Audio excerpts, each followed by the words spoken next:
मोहन भागवत कहता है जाति प्रथा खत्म होनी चाहिए।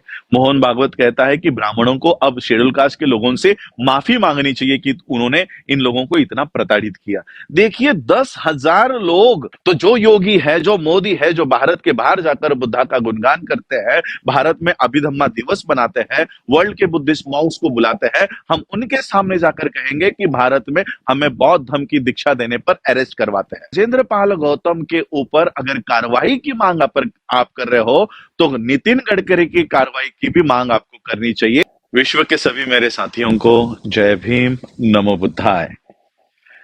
5 अक्टूबर 2022 को दिल्ली के अंबेडकर भवन में 10,000 से भी ज्यादा लोगों ने हिंदू धर्म का त्याग करके बौद्ध धर्म अपनाया। और जैसे बाबा साहब अंबेडकर जी ने बौद्ध धर्म अपनाने का तरीका सीधा और सरल बताया है, त्रिशरण, पंचशील और 22 प्रतिज्ञा, तो उस कार्यक्रम में भी जिन जिन लोगों ने बौद्ध धर्म अपनाने के लिए आवेदन फॉर्म भरे थे, बुद्धिस्ट सोसाइटी ऑफ इंडिया के लिए रिक्वेस्ट फॉर्म भरे थे, उन सभी को 22 प्रतिज्ञा वहां पर दी गई। 22 प्रतिज्ञा देने के बाद ऑब्वियसली लाइव चल रहे थे, वीडियो रिकॉर्ड हो रहे थे, सभी चैनल्स पे दिखाए, बहुजन चैनल्स पे दिखाए जा रहे थे। इससे व्यथित होकर तिवारी, मनीष तिवारी, ब्राह्मणों ने इसमें कई सारे इसको भारत में मुद्दा बना दिया। क्योंकि वो कार्यक्रम करके मैं सीधा ऑस्ट्रेलिया मेलबोर्न आ गया, क्योंकि मेरे सारे 2-3 महीने के प्रोग्राम्स सारे के सारे डिजाइन है। तो मैं यहाँ आया, यहाँ आने के बाद पता चला कि वहां के ब्राह्मणों को हमारे बौद्ध धर्म दीक्षा लेने पर आक्षेप है। मैं आज ये वीडियो खास करके मेरे हिंदू भाइयों के लिए बता रहा हूं, हिंदू समाज के लोगों को बता रहा हूं। बुद्धिज्म एक कल्चर है। अगर उस बुद्धिज्म में आपको आना है तो आपके प्रीवियस फेथ, आपके पहले के जो आपकी जो आचरण है उसको छोड़कर आपको बौद्ध धर्म में आना पड़ता है। और इसलिए बाबा साहब अंबेडकर जी ने ये बात, 22 प्रतिज्ञाओं की बात सिर्फ भारत में नहीं, वर्ल्ड फेलोशिप ऑफ बुद्धिस्ट के मंच से बाबा साहब अंबेडकर ने ये बात कही है कि only Trisharan and Panchsheel is not enough. Bharat में बौद्ध होने के लिए आपको सिर्फ त्रिशरण पंचशील का ही अवलंब करके आप बौद्ध नहीं बन सकते, क्योंकि पिछले 2000 सालों में बौद्ध धर्म में बहुत कुछ ऐसा घुस गया है जिससे बौद्ध धर्म उसके रियल फॉर्मेट में, रियल इसमें नहीं है। इसलिए उसको पहले हमको बाहर निकालना होगा। तो किसी भी इंसान को अगर बौद्ध बनना है तो उसके पहले के रीति रिवाज से उसको बाहर आना पड़ता है। इसलिए पहले की जो 3 प्रतिज्ञा है कि मैं ब्रह्मा विष्णु महेश को नहीं मानता। अब मुझे बताओ, कोई भी हिंदू हो, कोई भी मुस्लिम हो, कोई क्रिश्चियन हो, कोई सिख हो, इसमें किस भगवान को गाली है? मैं ब्रह्मा विष्णु और महेश को नहीं मानता। नहीं मानने में क्या किसी की गाली वहां पर आ रही है? किसी भगवान का अपमान हो रहा है? अगर और ये प्रतिज्ञा हम किसको दे रहे हैं? क्या घर घर जाके हिंदुओं को बोल रहे हम आप मत मानो? हिंदू फोल्ड में आप लोग भगवानों को मानते हो, आप लोग मानो, लेकिन हिंदू फोल्ड से जो लोग बाहर आना चाहते हैं और बुद्धिज्म में आना चाहते हैं, उनके लिए ये अनिवार्य है कि वो किसी भी भगवान को, क्योंकि बुद्धिज्म में भगवान का कॉन्सेप्ट नहीं है। बुद्धिज्म में ना आत्मा है, ना पुनर्जन्म है, ना परमेश्वर है, ना ईश्वर है, कोई नहीं है।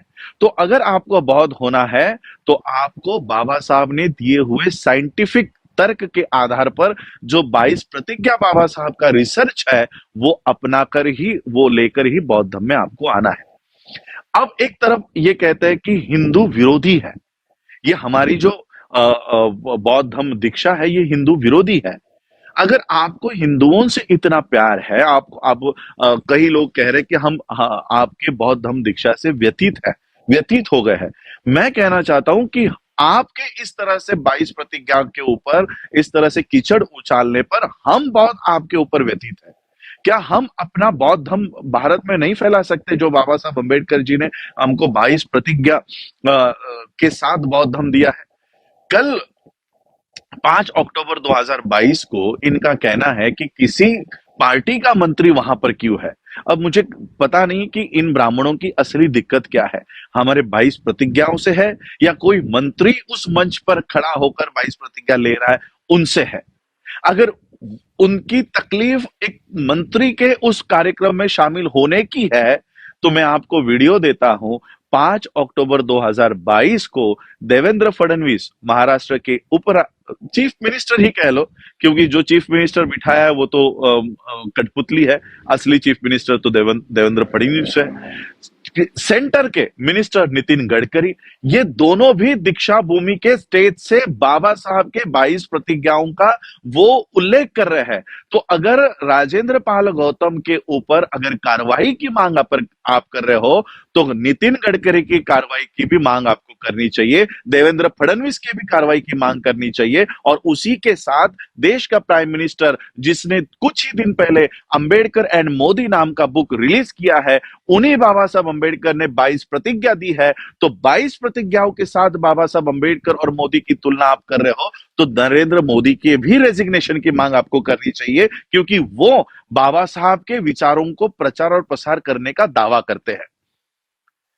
विदाउट 22 वोस आप बाबा साहब अंबेडकर जी को कैसे एक्सेप्ट करते हो, कैसे एक्सेप्ट करने वाले हो, हमें बताइए।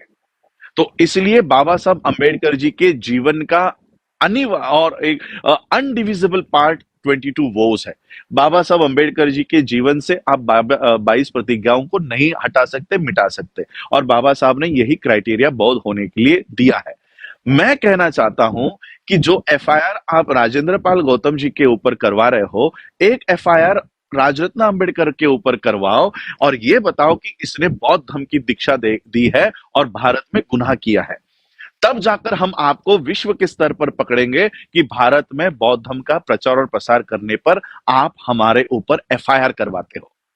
तो जो योगी है, जो मोदी है, जो भारत के बाहर जाकर बुद्धा का गुणगान करते हैं, भारत में अभिधम्मा दिवस बनाते हैं, वर्ल्ड के बुद्धिस्ट मॉन्क्स को बुलाते हैं, हम उनके सामने जाकर कहेंगे कि भारत में हमें बौद्ध धर्म की दीक्षा देने पर अरेस्ट करवाते हैं।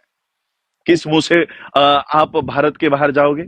अब इस 18 तारीख को वर्ल्ड फेलोशिप ऑफ बुद्धिस्ट के कॉन्फ्रेंस में 128 देशों के बौद्धों के सामने में ये बात रखने जा रहा हूं कि आप लोग हमारे बौद्ध धर्म दीक्षा को होने नहीं दे रहे।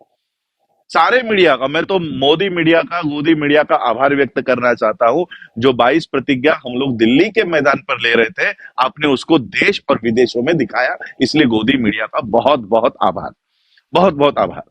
और मैं शेड्यूल कास्ट के लोगों को कहना चाहता हूं, हमारे इंदर मेघवाल को मारा जाता है, पानी के घड़े को हाथ लगाने पर हम लोग 1 लाख की संख्या में राजस्थान में पहुंचते हैं। हमारे मनीषा वाल्मीकि की रेप करके हत्या हो जाती है, उसके शव को रात के अंधेरे में जलाया जाता है, हम 1 लाख की संख्या में हाथरस में पहुंचते हैं। कब तक आप लाखों के संख्या में यहां पर जाकर अपने ऊपर होने वाले अत्याचार की प्रतिक्रिया देते रहोगे? प्रतिक्रिया देना बंद करो, प्रतिक्रिया देना बंद करो। 1 लाख संगठन, 1 लाख नंबर में आप लोग वहां पहुंच रहे हो, उसको क्रिया में बदलो। जो हिंदू धर्म आप लोगों को पानी के घड़े को हाथ लगाने पर मार डालता है, हमारे किसी बच्ची का सामूहिक बलात्कार करके उसका शव भी अपने माता पिता को नहीं देते, एक आईपीएस ऑफिसर गुजरात का अपने ही शादी में घोड़ी पर बैठने के लिए पुलिस प्रोटेक्शन लेता है, ऐसे धर्म के लोग जब इनके ऊपर अत्याचार होता है तब व्यथित क्यों नहीं होते? मनीष तिवारी ने कोई एफआईआर इंदर मेघवाल के टीचर के ऊपर क्यों नहीं किया? मनीष तिवारी ने कोई एफआईआर मनीषा वाल्मीकि के हत्यारों के ऊपर क्यों नहीं किया? हमारे बौद्ध धर्म अपनाने से आपको तकलीफ है, लेकिन हिंदुओं के साथ जो हिंदू धर्म में होता है उससे आप व्यथित नहीं होते हो। और इसलिए मैं आज ये वीडियो बनाकर इसलिए कह रहा हूं कि सिर्फ 10,000 लोगों ने जब क्रिया की है, बौद्ध धर्म अपनाने की क्रिया की है, बाबा साहब की 22 प्रतिज्ञाओं को एक्सेप्ट करने की क्रिया की है, तब ब्राह्मण प्रतिक्रिया दे रहा है। यही कुछ सालों पहले हम कर रहे थे। वो क्रिया करते थे, हम प्रतिक्रिया कर रहे थे। वो एक्शन कर रहे थे, हम रिएक्शन दे रहे थे। अब हमको एक्शन मोड में आ जाना चाहिए, हमें एक्शन करनी चाहिए। 10,000 लोगों की दिल्ली देश के राजधानी में जब दीक्षा हुई, बौद्ध धर्म उन्होंने अपनाया, पूरे देश ने ये देखा, तब मोहन भागवत के सुर अभी बदले बदले दिखाई दे रहे हैं। मोहन भागवत कहता है जाति प्रथा खत्म होनी चाहिए। मोहन भागवत कहता है कि ब्राह्मणों को अब शेड्यूल कास्ट के लोगों से माफी मांगनी चाहिए कि उन्होंने इन लोगों को इतना प्रताड़ित किया। देखिए 10,000 लोग इस देश में इकट्ठा हुए और उन्होंने क्रांति की और उन्होंने जो धम्म दीक्षा ली, उस वजह से इतना बड़ा ऑर्गेनाइजेशन का सर संचालक तुम्हारे सामने घुटने टेक रहा है, तुम्हारे सामने माथा टेक रहा है। और ये ताकत आप लोगों को पहचाननी चाहिए। बाबा साहब अंबेडकर जी के मूवमेंट को इन लोगों ने इतने सालों तक दबाए रखा, इसलिए हमें पता नहीं चला कि बाबा साहब कितनी बड़ी ताकत हमें जाते जाते देकर गए हैं। मैं schedule caste, schedule tribe, OBC के लोगों को यही कहना चाहता हूं कि अगर अब भारत में अब सुरक्षित रह सकते हो तो बौद्ध धर्म के अलावा आपके पास पर्याय नहीं है, और वो बौद्ध धर्म जो 22 प्रतिज्ञाओं के साथ है। अब ये जो लोग कि इस तरह से बातें कह रहे हैं कि अभी ब्राह्मणों को इनसे माफी मांगनी चाहिए, ब्राह्मणों को अब जाति व्यवस्था खत्म करनी चाहिए, अब हमें समझ जाना चाहिए कि ये हमारे 22 प्रतिज्ञाओं से डरते हैं और बुद्ध के धम्म से डरते हैं। ये इनका पिन पॉइंट है। इसको अगर प्रेस करते हो तो ब्राह्मण मुंह खोलने को रेडी हो गया है और वो आपके सामने नतमस्तक होने को तैयार हो गया है। और इसलिए मैं यही कहना चाहता हूं, जो काम 10,000 लोगों ने दिल्ली में किया है, ये काम लाखों की संख्या में देश के कोने कोने में होना चाहिए। और हर स्टेट में, मुझे लगता है आज ही के दिन, आज इंडिया में शायद अर्ली मॉर्निंग होगा, 5 या 6 बजे होंगे, या ऑस्ट्रेलिया में दोपहर के 11-12 बजे है। आज लखनऊ में भी बौद्ध धर्म का दीक्षा का कार्यक्रम होने जा रहा है, जिसमें ओबीसी बड़े पैमाने पर बौद्ध धर्म की दीक्षा ले रहा है, और बनते सुमित रतन जी के माध्यम से ये हो रहा है।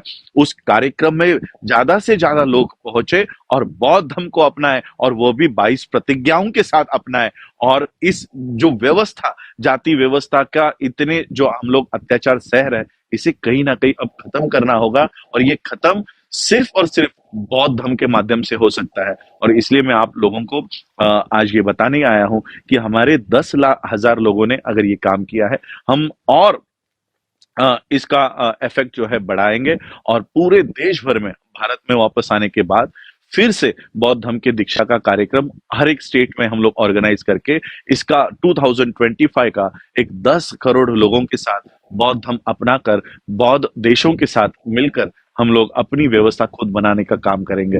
तो मैं आज यही कहने आया था कि मोहन भागवत जैसा आदमी, आज उसके सुर बदले हैं, ये केवल 10,000 लोगों के उस क्रांति की वजह से है। 10,000 लोगों ने ये किया है, अब 10 लाख लोग और 10 करोड़ लोग धीरे धीरे यही काम को दोहराएंगे और अपनी खुद की व्यवस्था खड़ी करेंगे।